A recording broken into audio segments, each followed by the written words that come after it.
মাদ্রাসায় কি হয়, মাদ্রাসা বন্ধ করে দেওয়া উচিত। এ বিষয়ে মাননীয় স্পিকার আপনার মাধ্যমে জানাতে চাই, মাদ্রাসাতে যে পঠন পাঠন দেওয়া হয়, মাদ্রাসা আরবি শব্দ, এর বাংলা হচ্ছে পাঠাগার বা বিদ্যালয়। এই বিদ্যালয়গুলিতে যেমন বাংলা, ইংরেজি, কম্পিউটার সব পড়ানো হয়, সায়েন্স পড়ানো হয়, অনুরূপ একটি ধর্মীয় শাস্ত্র পড়ানো হয়। আর এই মাদ্রাসা থেকেই উঠে এসেছিলেন মাওলানা আবুল কালাম আজাদ, তিনি ভারতের প্রথম শিক্ষামন্ত্রী ছিলেন।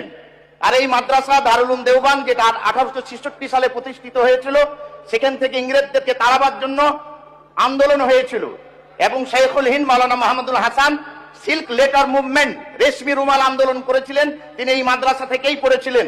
পরবর্তীতে হোসেন আহমদ মাদানি 3 বছর 6 মাস যে জেল কেটেছিলেন, তারা এই মাদ্রাসা থেকেই পড়েছিলেন।